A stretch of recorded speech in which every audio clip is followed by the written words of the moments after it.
Voici 6 conseils puissants pour apprendre à te faire respecter. Si tu as déjà ressenti que certaines personnes te manquent de respect ou que tu n'es pas pris au sérieux, reste bien jusqu'à la fin. Ce que je vais te révéler pourrait transformer ta manière d'être et la perception que les autres ont de toi. Ces conseils sont simples, mais incroyablement efficaces si tu les appliques avec discipline. Alors prépare-toi, car ce qui t'attend pourrait bien changer ta vie. Et avant de plonger dans le vif du sujet, n'hésite pas à t'abonner à la chaîne pour ne rien manquer des prochaines vidéos inspirantes. Allez, c'est parti! Conseil numéro 1. Respecte-toi toi-même. Le respect commence par toi. Si tu ne te respectes pas, comment peux-tu espérer que les autres le fassent? Se respecter, c'est accorder de l'importance à tes besoins, tes envies et tes valeurs. Par exemple, si tu acceptes constamment des situations ou des comportements qui te dérangent, tu envoies un message clair, tu ne te considères pas comme prioritaire. Comment faire? Commence par écouter tes émotions. Si quelque chose te met mal à l'aise, ne l'ignore pas, pose-toi la question, qu'est-ce que j'accepterais de la part de quelqu'un que je respecte vraiment? Fixe-toi des standards et engage-toi à les respecter. Par exemple, si tu te rends compte que tu te critiques souvent, commence à pratiquer l'autocompassion. Remplace les pensées du type « je suis nul » par « je fais de mon mieux et je m'améliore chaque jour ». Le respect de soi passe aussi par des actions concrètes. Prends soin de ton corps et de ton esprit. Cela peut inclure avoir une bonne hygiène de vie, pratiquer une activité physique régulière, et surtout éviter les environnements toxiques. Par exemple, si tu es entouré de personnes qui te rabaissent constamment, il est peut-être temps de prendre du recul et de réévaluer tes relations. N'oublie pas que tu es le résultat des personnes que tu fréquentes le plus. Enfin, respecte tes propres engagements. Si tu te fixes un objectif, fais tout pour le réaliser. Chaque fois que tu tiens parole envers toi-même, tu renforces ta confiance et ton respect personnel. Par exemple, si tu décides de lire un livre par mois pour t'améliorer, ne déroge pas à cette règle. Plus tu te respectes, plus les autres te respecteront naturellement. Conseil numéro 2. Apprends à dire non. Dire non, c'est une compétence essentielle pour poser des limites claires. Si tu dis toujours oui par peur de décevoir, tu te retrouves souvent débordé et frustré. Et pire encore, les gens peuvent commencer à profiter de ta gentillesse. Pour apprendre à dire non, commence par prendre conscience que dire non ne fait pas de toi une mauvaise personne. Par exemple, si un collègue te demande de l'aider alors que tu es déjà surchargé, tu peux répondre « Je comprends que tu as besoin d'aide, mais je ne peux pas cette fois-ci ». Dis-le avec fermeté, mais sans agressivité. Plus tu pratiques, plus cela devient naturel. Tu verras rapidement que les gens te respecteront davantage. Dire non, c'est aussi une question de priorité. Si tu acceptes tout, tu ne laisses pas de place à ce qui compte vraiment pour toi. Fais une liste de tes priorités personnelles et professionnelles. Si une demande ne correspond pas à ces priorités, dis non sans culpabilité. Par exemple, si tu prévois de passer du temps avec ta famille et qu'on te demande de travailler tard, explique calmement que ta famille est une priorité. Prends aussi conscience des conséquences positives de dire non.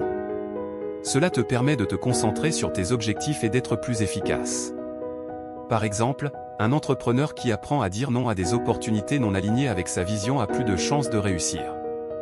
Tu peux t'entraîner à dire non devant un miroir ou avec un ami proche pour gagner en assurance. Plus tu développes cette compétence, plus tu verras que dire non peut être libérateur et même valorisant. Conseil numéro 3. Fais-toi rare. La rareté inspire la valeur. Si tu es toujours disponible et que tu cours après les gens, ils peuvent finir par te considérer comme acquis. En revanche, si tu sais te rendre moins accessible, tu augmentes automatiquement ton attractivité et ton importance. Un exemple concret, si tu es toujours le premier à envoyer des messages ou à proposer des sorties, essaie de ralentir. Laisse les autres venir à toi. Utilise ce temps pour toi, travaille sur tes passions, améliore-toi, et montre que tu n'as pas besoin de courir après les autres pour exister.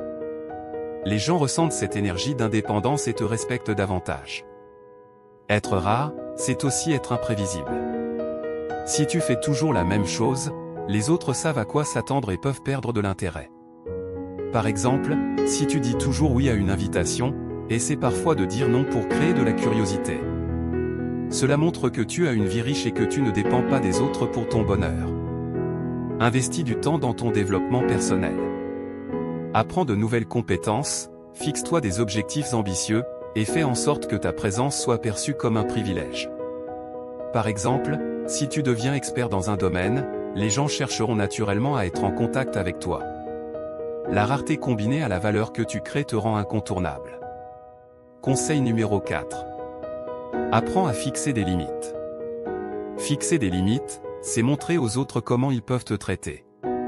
Si tu laisses quelqu'un parler mal de toi ou empiéter sur ton espace, tu lui donnes la permission de continuer. Comment faire? Utilise la communication assertive. Par exemple, si un ami fait une blague qui te blesse, dis-lui calmement « Je préférerais que tu évites ce genre de remarques, elles me mettent mal à l'aise. » Parle avec assurance, mais sans agressivité. C'est en fixant ces limites que tu établis ce qui est acceptable ou non dans ta relation avec les autres. Fixer des limites demande aussi de la cohérence. Si tu dis à quelqu'un de ne pas faire une chose et que tu laisses passer la fois suivante, ton message perd de sa force. Par exemple, si tu dis à un collègue de ne pas interrompre tes pauses et qu'il recommence, rappelle-lui calmement mais fermement votre accord initial. Cela montre que tu prends tes limites au sérieux. Conseil numéro 5. Ne cours pas après les gens. Arrête de t'accrocher aux personnes qui ne te valorisent pas. Plus tu cours après quelqu'un, plus il prend de la distance. C'est humain, nous valorisons ce qui est difficile à obtenir. Concrètement, si quelqu'un ne te donne pas l'attention ou le respect que tu mérites, arrête de faire tous les efforts. Focalise-toi sur toi-même et sur les personnes qui apportent vraiment de la valeur à ta vie. Avec le temps, tu attires naturellement des relations plus équilibrées et respectueuses. Pour te faire respecter, il faut avoir une relation équilibrée avec les autres. Ne cherchez pas constamment l'approbation des autres. Votre valeur ne dépend pas de l'opinion des autres. Si vous courez constamment après les gens, vous donnez l'impression d'être désespéré et cela diminue votre valeur aux yeux des autres. Comment mettre cela en place? Concentrez-vous sur vos propres objectifs et vos propres aspirations. Cultivez votre indépendance et votre autonomie. Soyez positif, VE, et confiant en vous-même. Si quelqu'un ne vous apprécie pas ou ne vous respecte pas, ce n'est pas votre problème. Il existe des personnes qui vous apprécieront pour qui vous êtes. Ne perdez pas votre temps et votre énergie avec ceux qui ne vous valorisent pas. L'exemple concret: si vous avez envoyé un message à quelqu'un et que cette personne ne vous répond pas, n'insistez pas. Cela montre que vous n'avez pas besoin de cette personne pour vous sentir bien. Continuez votre chemin et focalisez-vous sur ce qui vous rend heureux. Conseil numéro 6. Trouve-toi un travail qui te valorise. Avoir un emploi qui te correspond est essentiel pour le respect de soi et des autres. Lorsque tu es fier de ce que tu fais, cela se reflète dans ton comportement et dans la façon dont les autres te perçoivent. Par exemple, si ton travail actuel te dévalorise ou te rend malheureux, commence à explorer d'autres options. Mets à jour ton CV, apprends de nouvelles compétences, et recherche un environnement où tu te sens respecté et utile. Ton travail joue un rôle immense dans la confiance que tu as en toi et dans la manière dont tu te présentes au monde. Avoir un travail qui vous valorise est crucial pour votre estime de soi. Si vous travaillez dans un environnement toxique ou dans un poste qui ne vous correspond pas, vous risquez de vous sentir dévalorisé et démotivé. Un emploi stable et épanouissant vous donnera l'assurance et l'indépendance nécessaires pour vous faire respecter. Comment mettre cela en place? Réfléchissez à vos compétences, vos intérêts et vos valeurs. Recherchez des opportunités professionnelles qui correspondent à votre profil. N'ayez pas peur de changer de travail si votre emploi actuel ne vous satisfait pas. Il est important de travailler dans un environnement où vous vous sentez respecté et valorisé. L'indépendance financière vous permettra aussi d'être plus libre dans vos choix de vie.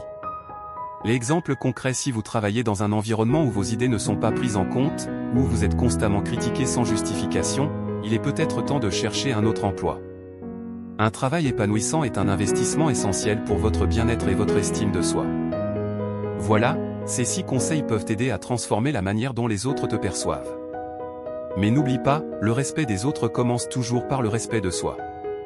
Applique ces étapes petit à petit, et tu verras des changements incroyables dans ta vie. Si tu as aimé cette vidéo, pense à t'abonner pour d'autres conseils inspirants. Et surtout, souviens-toi, tu mérites le respect. Ne laisse jamais personne te faire croire le contraire. Merci d'avoir regardé, et à très bientôt.